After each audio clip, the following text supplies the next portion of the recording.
ജപ്തി നടപടിയിലോട്ടായി. ഫെബ്രുവരി 10 ഇവിടെ വന്ന് ഉടമ്പടി എടുത്തു. 11 വൈകിട്ട് 4 മണിക്ക് അവർ വന്നു. 6 പെണ്ണുങ്ങൾ വന്നു. സെക്രട്ടറി, അസിസ്റ്റൻറ്റ് സെക്രട്ടറി എല്ലാവരും വന്നു, സംസാരിച്ചു. എൻ്റെ മനസ്സിൽ ഒന്നുമില്ല, എൻ്റെ കയ്യിലൊന്നുമില്ല, മനസ്സിലൊന്നുമില്ല. പക്ഷേ എൻ്റെ മനസ്സിൽ നിന്നൊരു ഞാൻ പറഞ്ഞത്, ഞാൻ ഇത്രയും നാൾ നിങ്ങളോട് ഓരോ അവധികൾ പറഞ്ഞു. പക്ഷേ ഇപ്പോൾ ഞാൻ പറയുന്നത് എൻ്റെ കയ്യിലൊന്നുമില്ല. പക്ഷേ മാർച്ച് 30 എന്നൊരു ഡേറ്റ് ഉണ്ടെങ്കിൽ, ഞാൻ ജീവിച്ചിരിപ്പുണ്ടെങ്കിൽ, കൃപാസന മാതാവിൻ്റെ മധ്യസ്ഥ സഹായത്താൽ ഞാൻ നിങ്ങൾക്ക് പൈസ അടച്ചിരിക്കും എന്ന് പറഞ്ഞു. അവർക്കത് വിശ്വാസമില്ലാമായിരുന്നു. കാരണം ഞാൻ അവരെ പറ്റിച്ചൊക്കെയാണ് പല പ്രാവശ്യങ്ങളും ഡേറ്റ് പറയും, അങ്ങനെ പോയിക്കൊണ്ടിരിക്കുകയായിരുന്നു. എൻ്റെ പേര് ജോസ്, ഇതെൻ്റെ ഭാര്യ ഷിബി, മക്കള ആൻ്റണി, ജോയൽ. ഞാൻ വരാപ്പുഴ രൂപത കൂനമാവ് സെൻറ്റ് ഫിലോമിനാസ് ഇടവക സബ്സ്റ്റേഷൻ മാലോത്ത് ജവമാല രാജ്ഞി ദേവാലയം അവിടെ നിന്ന് വരുന്നു. ഞങ്ങൾ ഇവിടെ വരുന്നത് ഈ 2022 ഫെബ്രുവരി 10 ഞങ്ങളിവിടെ വന്ന് ഉടമ്പടി എടുക്കുന്നത്. ഉടമ്പടി എടുക്കാൻ വേണ്ടി വരുമ്പോൾ എൻ്റെ മുന്നിൽ ഒരേ ഒരു വഴിയുള്ളൂ, ആത്മഹത്യ. അതാണ് എൻ്റെ മുന്നിലുള്ള കാരണം. സാമ്പത്തിക ബുദ്ധിമുട്ട്, സാമ്പത്തിക തകർച്ച, ബിസിനസ് തകർച്ച, രോഗപീഠകൾ. ഇവിടെ വന്ന് ഉടമ്പടി എടുക്കാൻ വേണ്ടി വന്ന്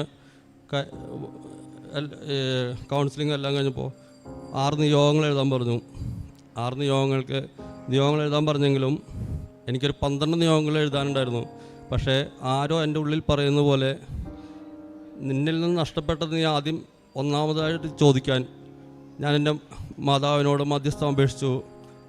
എന്നിൽ നിന്ന് നഷ്ടപ്പെട്ടു പോയ പരിശുദ്ധാത്മാവിനെ തിരികെ ലഭിക്കാനായിട്ട് ഞങ്ങൾ പ്രാർത്ഥിച്ചു. അമ്മേ മാതാവേ, ഞങ്ങളെ എല്ലാവിധ പൈശാചിക ബന്ധത്തിൽ നിന്ന് മോചിപ്പിച്ച് പരിശുദ്ധാത്മാവ് കൊണ്ട് കൃപകൾ ദാനം കൊണ്ട് നിറക്കാൻ വേണ്ടി ഞങ്ങൾ പ്രാർത്ഥിച്ചു. ഇപ്പോഴും അത് തന്നെ പ്രാർത്ഥിച്ചുകൊണ്ടിരിക്കുന്നു. അതിൻ്റെ ഫലമായി ഞങ്ങളുടെ ജീവിതത്തിൽ ഞങ്ങൾക്ക് പരസ്പരം ക്ഷമിക്കുവാനുള്ള കൃപ ലഭിച്ചു. ഞങ്ങളുടെ തെറ്റുകൾ പരസ്പരം ഏറ്റുപറയുകയും ഞങ്ങൾ പരസ്പരം ക്ഷമിക്കുകയും ചെയ്തു. ആ ക്ഷമയിലൂടെ ഈശോ മാതാവിൻ്റെ മധ്യസ്ഥതാൽ ഈശോ അനുഗ്രഹത്തിൻ്റെ പെരുമഴയാണ് ഞങ്ങൾക്ക് തന്നത്.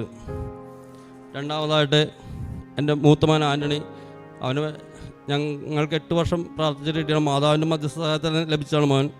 അവനിപ്പോൾ ഒരു 2 വർഷമായിട്ട് കാലുവേദന. ഇപ്പോൾ ഈ ഡിസംബർ ആയപ്പോഴേക്കും കാലുവേദന സഹിക്കാൻ പറ്റാത്ത മാതിരിയായി. അവനെ ഞാൻ എടുക്കണം, എൻ്റെ അത്രയാ കൊച്ചിനെ എനിക്ക് എടുക്കാൻ സാധിക്കില്ല. അപ്പോൾ ഞങ്ങൾ ഹോസ്പിറ്റലിൽ കൊണ്ടുപോയി ചെന്നു, പല ഹോസ്പിറ്റലിൽ ചെന്നു. ആദ്യം ഞങ്ങളുടെ അടുത്തുള്ള ഒരു ക്ലിനിക്കിലാണ് കൊണ്ടുപോയി ചെന്നത്. അവിടെ നിന്ന് അമൃതയിൽ കൊണ്ടുപോകാൻ പറഞ്ഞു. അമൃതയിൽ പോകുന്ന കാര്യം പറഞ്ഞപ്പോൾ ഒരു ഭയമായിട്ട് റിനയിൽ ചെന്നു. റിനയിൽ ചെന്ന് കഴിഞ്ഞപ്പോൾ അവിടുത്തെ ഡോക്ടർ ഇവനെ നടത്തിയിട്ട് പറഞ്ഞു, ഇവൻ്റെ കാലിന് ബലക്കുറവാണ്, ക്രമേണ കൊച്ച് നടക്കാത്ത രീതിയിലായിപ്പോകും എന്ന് പറഞ്ഞു. ഞങ്ങളത് ഭയങ്കര സങ്കടത്തോടെ ഞങ്ങൾ അവിടെ നിന്ന് പോന്നു. നേരെ അമൃതയിൽ ചെന്നു. അമൃതയിൽ ചെന്ന് അവർ CT സ്കാൻ ചെയ്യാൻ പറഞ്ഞു. അപ്പോൾ 1 മാസമാണ് ടൈം CT സ്കാനിങ് അവിടെ. അങ്ങനെ അവിടെ നിന്ന് ഞങ്ങൾ എറണാകുളം സ്പെഷ്യലിസ്റ്റ് ഹോസ്പിറ്റലിൽ ചെന്നു. അവിടെ ഡോക്ടറെ കണ്ടു കഴിഞ്ഞപ്പോൾ സ്കാൻ ചെയ്യാൻ പറഞ്ഞു. സ്കാൻ ചെയ്തപ്പോൾ ഒരു മേജർ സർജറിയാണ് കൊച്ചിന് പറഞ്ഞത്. ഏകദേശം ഒരു 5 ലക്ഷം രൂപയോളം ചിലവ് വരുന്ന ഒരു സർജറി ആയിരുന്നു. ഞങ്ങളിവിടെ ഉടമ്പടിയിൽ അത് 2ാമത്തെ നിയോഗമായിട്ട് അത് വെച്ചിരുന്നു. ഞങ്ങളിവിടെ വന്ന് ഉടമ്പടി എടുത്ത് വീട്ടിൽ ചെന്നതിന് ശേഷം ദിവസവും കൊച്ചിൻ്റെ കാലിൽ തൈലം പറ്റി വിശ്വാസ പ്രമാണം ചൊല്ലി കുരിശടയാളം വരച്ച് പ്രാർത്ഥിക്കുമായിരുന്നു. ആദ്യത്തെ ഒരാഴ്ചയോളം കൊച്ചു വേദന എന്ന് പറഞ്ഞിരുന്നു. ഇപ്പോൾ മാതാവിൻ്റെ മധ്യസ്ഥ സഹായത്താൽ പൂർണ്ണമായിട്ടും അത് സൗഖ്യപ്പെട്ടിട്ടുണ്ട്. കൊച്ചിനതിന് ശേഷം വേദന ഒന്നും പറഞ്ഞിട്ടില്ല. 3ാമതായിട്ട് ഞങ്ങളുടെ കടബാധ്യത എന്ന് പറഞ്ഞാൽ ഏകദേശം ഒരു 1.5 കോടി രൂപയോളം വരും. ഇവിടെ 10 വന്ന് ഉടമ്പടി എടുത്തു. 11 വൈകിട്ട് ഒരു 4 മണിയായപ്പോൾ സൊസൈറ്റിയിൽ നിന്നൊരു 2016 ഒക്ടോബറിൽ ലോൺ വെച്ചു. നവംബർ 8 എനിക്ക് ലോൺ പാസ്സായി. 8 ലക്ഷം രൂപ ബാധ്യത ഉണ്ടായിരുന്നു. വേറെ കുറേ കടബാധ്യതകളൂടെ ഉണ്ടായിരുന്നു. അപ്പോൾ അത് ഒരുമിച്ച് തീർക്കാൻ വേണ്ടി 32 ലക്ഷം രൂപയായിട്ട് സൊസൈറ്റിയിൽ നിന്ന് ലോൺ എടുത്തു. ആ ലോൺ കിട്ടിയത് നവംബർ 8 2016. 4 മണിക്ക് സൊസൈറ്റി ചെന്ന് അവർ പൈസ തന്നപ്പോൾ ഞാൻ പറഞ്ഞു, ഇന്ന് വേണ്ട, നാളെ രാവിലെ മതി എന്ന് പറഞ്ഞു. രാത്രി 8 മണിയായപ്പോഴേക്കും നോട്ട് നിരോധനം വന്നു.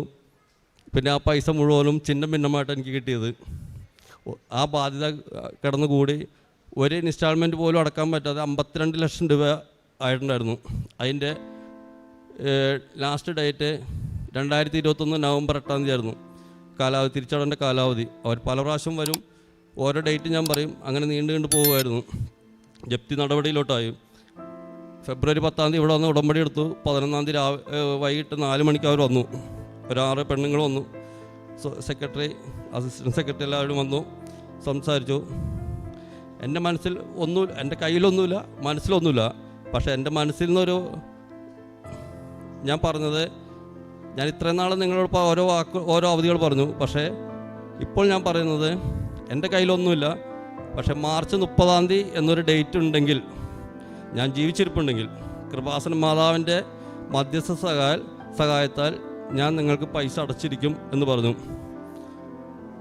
അവർക്കത് വിശ്വാസമില്ലാമായിരുന്നു. കാരണം ഞാൻ അവരെ പറ്റിച്ചൊക്കെയാണ് പല പ്രാവശ്യങ്ങളും ഡേറ്റ് പറയും, അങ്ങനെ പോയിക്കൊണ്ടിരിക്കുകയായിരുന്നു.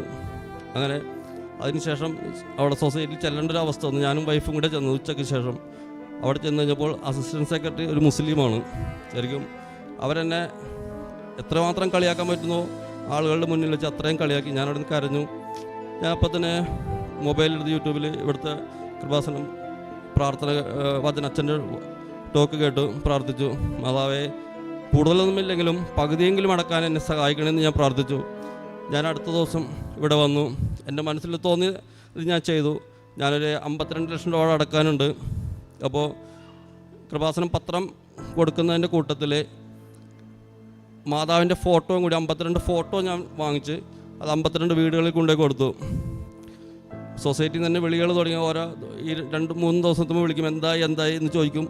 ഞാൻ അവരോട് പറഞ്ഞു, മാർച്ച് 30 ഞാൻ ഡേറ്റ് പറഞ്ഞു, നന്ന് അടച്ചിരിക്കും എന്ന് പറഞ്ഞു. 29 വരെ എൻ്റെ കയ്യിൽ ഒന്നുമില്ല. പക്ഷേ മാതാവിൻ്റെ മധ്യസ്ഥ സഹായത്താൽ മാർച്ച് 30 20 ലക്ഷം രൂപ കൊണ്ടുപോയി അടക്കാൻ എനിക്ക് സാധിച്ചു. അത് മാതാവ് എനിക്ക് ഈശോയിൽ നിന്ന് വാങ്ങിത്തന്ന വലിയൊരു അനുഗ്രഹമാണ്. അതിനുശേഷം ഇപ്പോൾ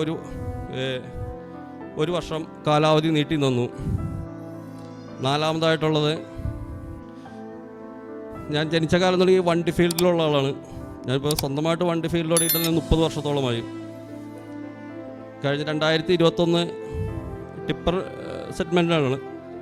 2021 മാർച്ചിൽ 3 16 വീൽ, കേരളത്തിൽ ആദ്യമായിട്ട് 16 വീൽ ഇറങ്ങുന്നത്. ആ വണ്ടി ഞാൻ 3 എണ്ണം ഒരുമിച്ചെടുത്തു. 3 വണ്ടി ഒരുമിച്ചെടുത്ത് നല്ല തമിഴ്നാട്ടിൽ നിന്നുള്ള ഓട്ടവും കാര്യങ്ങളും നല്ല ബാലൻസും കാര്യങ്ങളെല്ലാമായിരുന്നു. മെയ് മാസം കൊറോണയോടെ എല്ലാം തകിടം മറിഞ്ഞു. EMI മാത്രം ഒരു വണ്ടിക്ക് 1,04,000 രൂപ അടക്കണം. വീടിൻ്റെ ലോൺ, കാറിൻ്റെ ലോൺ, അതെല്ലാം വേറെ. ഒന്നും ചെയ്യാൻ പറ്റാത്ത അവസ്ഥയായി. ഓട്ടമില്ല. വണ്ടി എങ്ങനെയെങ്കിലും കൊടുക്കണം. വേറെ വണ്ടി വാടകയ്ക്ക് വിട്ടു, മാസ വാടക വിട്ടു. അതും നഷ്ടത്തിൽ കലാശിച്ചു. നവംബർ ഡിസംബർ ആയപ്പോഴും എന്നെക്കൊണ്ട് പിടിച്ചു നിൽക്കാൻ പറ്റാത്ത ഒരു സാഹചര്യത്തിലോട്ട് വന്നു. അതിനിടയിൽ ലോൺ EMI മടങ്ങിയപ്പോൾ ഫിനാൻസ് കമ്പനി അവരെനിക്ക് മൊറട്ടോറിയം തന്നു. ഞാനപ്പോൾ എടുക്കുന്ന സമയത്ത് അവരോട് ചോദിച്ചു, മൊറട്ടോറിയം എനിക്കറിയില്ല എന്താണ് എങ്ങനെയാണെന്നുള്ള ചോദിച്ചപ്പോൾ അവർ പറഞ്ഞു, 10 മാസത്തെ മൊറട്ടോറിയം തരാം, ലോൺ അടക്കണ്ട, പക്ഷേ ഒരു EMI കൂടുതൽ അടക്കണം. ഞാനത് വിശ്വസിച്ചു. 2 വണ്ടിക്ക് മൊറട്ടോറിയം ചെയ്തു. മൊറട്ടോറിയം ചെയ്ത് കഴിഞ്ഞ് മൊറട്ടോറിയം പറഞ്ഞ് എന്നോട് പറഞ്ഞെങ്കിലും അവർ റീസ്ട്രക്ചർ ചെയ്ത് കളഞ്ഞു. 1 രൂപ പോലും ഒരു ചായ കുടിക്കാനുള്ള കാശ് ആരും ലോൺ തരില്ല. അക്കൗണ്ട് സെക്ഷനിലുള്ളവർക്ക് അറിയാൻ പറ്റും. അപ്പോൾ എൻ്റെ മുന്നിലുള്ള കാരണം ഈ വണ്ടി കൊടുക്കുക എന്നുള്ളതാണ്. ഞാനിപ്പോൾ ആകെ നിരാശയായി. നമ്മുടെ തിരുവചനത്തിൽ പറയുന്ന ഒരു ധൂർത്തപുത്രൻ്റെ ഉപമ, അവൻ ധൂർത്തപുത്രൻ്റെ പന്നിക്കുഴിയിൽ വെച്ചപ്പോഴാണ് സ്വയബോധം ഉണ്ടായത്. ഞാൻ എൻ്റെ പിതാവിൻ്റെ പക്കലേക്ക് തിരിച്ചു പോകുന്നുള്ളത്. ഞാൻ നേരെ തിരിച്ചായിരുന്നു. എൻ്റെ ഈ വണ്ടി വിറ്റിട്ട് എനിക്ക് പന്നിക്കച്ചവടം തുടങ്ങണം എന്നുള്ളതായിരുന്നു. എങ്ങനെയും പന്നി വളർത്ത് തുടങ്ങണം.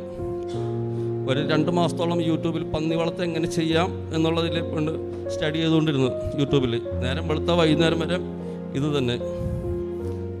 അങ്ങനെയൊക്കെ ഇവിടെ കൃപാസനത്തിൽ ഇവിടെ വരാൻ ഇത് ചെയ്യുന്നത്. അപ്പോൾ ഞാൻ വണ്ടി ഓട്ടം ചോദിച്ചാൽ ഒരാൾ പോലും എനിക്ക് ഓട്ടം തരില്ല. ഓട്ടം തന്നെങ്കിൽ ഇവിടെ ഈ പള്ളിയുടെ നേരെ ഓപ്പോസിറ്റുള്ളത് യാർഡിലേക്കായിരുന്നു സപ്ലൈ, എംസാൻ്റെ മെറ്റിലെല്ലാം സപ്ലൈ ചെയ്യുന്നത്. അപ്പോൾ ഓരോ യാർഡിലും എനിക്ക് ഒരുപാട് കണക്ഷൻ ഉണ്ട്. പക്ഷേ ആര് വിളിച്ച് ചോദിച്ചാലും, ഞാൻ വിളിച്ച് ചോദിച്ചാൽ അയ്യോ വേണ്ട, വേറെ പറ്റി അടിച്ചുകൊണ്ടിരിക്കുന്നു എന്ന് പറയും. അങ്ങനെ ഇവിടെ വന്ന് ഞാൻ എല്ലാ പള്ളികളിലും എന്ന് പ്രാർത്ഥിക്കും. മാതാവ്, ഞാൻ വണ്ടി കൊടുക്കാൻ തീരുമാനിച്ചു. കൊടുക്കണമെങ്കിൽ ഇതിന് ഈ EMI മൊറട്ടോറിയത്തിൽ കിടക്കുന്നു. ഈ കഴിഞ്ഞ 10 മാസത്തെ മൊറട്ടോറിയം മെയ് 20 EMI സ്റ്റാർട്ട് ചെയ്യുന്നത്. കൊടുക്കാമെന്ന് വിചാരിച്ചപ്പോൾ എല്ലാവർക്കും വണ്ടി വേണം. കുറച്ച് പൈസ ഞാൻ മുടക്കിയിരുന്നു. അത് ചോദിച്ചപ്പോൾ ആർക്കും തരാൻ മനസ്സില്ല. ഫ്രീ ആയിട്ട് വണ്ടി വേണം, EMI അവർ അടച്ചുകൊള്ളാമെന്ന് പറഞ്ഞു. പക്ഷേ വൈഫിൻ്റെ പേരിലെ വണ്ടി അല്ലാനും EMI അടച്ചില്ലെങ്കിൽ ഞങ്ങൾ പ്രതിയാവും. അപ്പോൾ അതുകൊണ്ട് അങ്ങനെ കൊടുക്കാനും ഒരു ബുദ്ധിമുട്ടായിട്ട് ഒരു സാഹചര്യമായിരുന്നു. അങ്ങനെ വന്നപ്പോൾ ഇവിടെ വന്ന് പ്രാർത്ഥിച്ചു. ഇവളെപ്പോഴും എന്നോട് പറയുമായിരുന്നു, വണ്ടി കൊടുക്കേണ്ട, നമുക്ക് എങ്ങനെയെങ്കിലും കൊണ്ടു നടക്കാൻ പറ്റും. കാരണം എന്നെക്കൊണ്ട് സാധിക്കില്ല. കാരണം തന്നെ ഒരു ലോഡ് എടുക്കണമെങ്കിൽ മാത്രം ഒരു 40,000 രൂപയെങ്കിലും ഒരു വണ്ടിക്ക് വേണം. അപ്പോൾ 3 വണ്ടി എന്ന് പറയുമ്പോൾ ഒരു ലോഡ് എടുക്കുന്ന 1.25 ലക്ഷം രൂപയോളം നമ്മുടെ കയ്യിൽ വേണം. അത് നമ്മൾ കൊണ്ട് കടം കൊടുക്കണം. അപ്പോൾ എന്നെക്കൊണ്ട് യാതൊരു വിധത്തിലും കൊണ്ടു നടക്കാൻ പറ്റാത്തൊരു സാഹചര്യമായിരുന്നു. ഇവിടെ വന്ന് ഉടമ്പടി എടുത്ത് പ്രാർത്ഥിച്ചു. ഇവിടെ ബിസിനസ് പുരോഗതിക്ക് വേണ്ടിയാണ് ഇവിടെ എഴുതിയിട്ടുണ്ടായിരുന്നു. ഞാൻ മാതാവിൻ്റെ നടയിലിരുന്നത് എങ്ങനെയെങ്കിലും ഒന്ന് വിറ്റ് തരണമെന്ന് പറഞ്ഞ് പ്രാർത്ഥിച്ചിട്ടാണ് പോയത്. ഞങ്ങളിവിടെ നിന്ന് പോയി ഒരാഴ്ച കഴിഞ്ഞപ്പോഴും ഞാൻ വിളിച്ച് ചോദിച്ചിരുന്ന, ലോഡടിക്കട്ടെ എന്ന് ചോദിച്ചിരുന്ന വ്യക്തികൾ എന്നെ ഇങ്ങോട്ട് വിളിക്കാൻ തുടങ്ങി, ലോഡടിച്ച് തരുമോ എന്ന് ചോദിച്ചിട്ട്. അപ്പോൾ 3 വണ്ടിയും ഓടാൻ തുടങ്ങി. ഓട്ടം നമുക്ക് ഓടിക്കൊടുക്കാൻ പറ്റാത്തൊരു സാഹചര്യത്തിലോട്ടായി. അങ്ങനെ മാർച്ചിൽ ഒരു വണ്ടിയും കൂടി എടുത്തു. കൊടുക്കാൻ വേണ്ടി നിന്നാൽ എനിക്ക് മാതാവിൻ്റെ കൃപയാൽ ഒരു വണ്ടിയും കൂടി ലഭിച്ചു. അപ്പോൾ വണ്ടി 4 ആയി. അപ്പോൾ ഞങ്ങൾ പറഞ്ഞു, വണ്ടിക്ക് നമുക്ക് കൃപാസന മാത എന്ന് പേരിടാമെന്ന് പറഞ്ഞു. അങ്ങനെ ഞങ്ങൾ കൃപാസന മാത എന്ന് പേരിട്ടു വണ്ടിക്ക്. അങ്ങനെ 4 വണ്ടിയായി. 4 വണ്ടി 16 വീലാണ്. ഒരു 55 ലക്ഷം രൂപ വിലയുള്ള വണ്ടികളാണ് എല്ലാവരും. എന്നിട്ട് നമുക്ക് ഓട്ടം തികയുന്നില്ല, അത് ഓടിക്കൊടുക്കാൻ പറ്റുന്നില്ല, അത്രമാത്രം തിരക്കായി. അപ്പോൾ ഒരു വണ്ടിയും കൂടി വേറെ എടുത്തു 16 വീലിന് അടുത്ത മാസം മെയ് മാസത്തിൽ. അപ്പോഴും ഓട്ടം തിരക്ക്. പിന്നെ ഒരു 3 വണ്ടിയും കൂടി എടുത്തു. അപ്പോൾ 8 വണ്ടിയായി.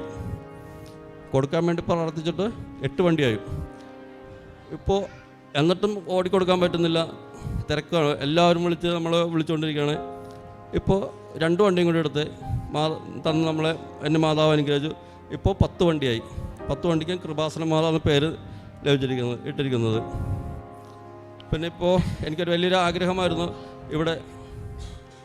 ഇവിടുത്തെ അച്ഛൻ്റെ ആരാധന നേരിട്ട് കൂടണം എന്നുള്ളൊരു ആഗ്രഹമായിരുന്നു. അത് കഴിഞ്ഞ ശനിയാഴ്ച ഞാൻ കൊല്ലത്ത് പോയി വരുന്ന സമയത്ത് ഇവിടെ 6 മണിക്ക് പ്രാർത്ഥിക്കാൻ വേണ്ടി കയറിയതായിരുന്നു. കൃത്യമായിട്ട് അച്ഛൻ ഈ കഴിഞ്ഞ ചൊവ്വാഴ്ചയിലത്തെ റെക്കോർഡിങ് ചെയ്തുകൊണ്ടിരിക്കുകയായിരുന്നു. അത് മുഴുവനും എനിക്ക് പങ്കെടുക്കാൻ സാധിച്ചു. അന്ന് തന്നെ വലിയൊരു അപകടത്തിൽ നിന്ന് ഞങ്ങളെ ദൈവം കാത്തുരക്ഷിച്ചു. രാത്രി ഞാനിവിടെ നിന്ന് ഇതെല്ലാം കഴിഞ്ഞ് പോകുമ്പോൾ 9 മണി 8:45 കഴിഞ്ഞിരുന്നു. ഞാൻ വീട്ടിൽ ചെല്ലുമ്പോൾ 10:30 മണിയായി. കുളിച്ച് ഭക്ഷണം കഴിച്ച് കിടന്ന് 11:30 മണിയായപ്പോഴേക്കും ഫോൺ വന്നു, വണ്ടി ആക്സിഡൻ്റ് ആയെന്ന് പറഞ്ഞിട്ട്. ഒരു പയ്യൻ വണ്ടി ടിപ്പർ ലോഡ് കയറ്റി വരുന്നു. ലോഡ് വണ്ടിയുടെ മുന്നിലേക്ക് ഒരു പയ്യൻ, മഴയുണ്ടായിരുന്നു, ഓവർ സ്പീഡിൽ വന്ന് സ്കിഡ് ചെയ്ത് നേരെ ഫ്രണ്ട് വീലിൻ്റെ അടിയിലോട്ട് പോയി. വരവ് കണ്ടപ്പോൾ തന്നെ ഡ്രൈവർ വണ്ടി ചവിട്ടി നിർത്തി. ദൈവത്തിൻ്റെ അനുഗ്രഹം കൊണ്ട് വീലിൽ വന്ന് മുട്ടി നിന്നെങ്കിലും വലിയ അപകടമൊന്നും കൂടാതെ മാതാവ് കാത്തുരക്ഷിച്ചു. ഇത്രയും വലിയ അനുഗ്രഹങ്ങൾ മാതാവ് ഈശോയിൽ നിന്ന് വാങ്ങിത്തതിന് കോടാനുകോടി നന്ദി പറയുന്നു.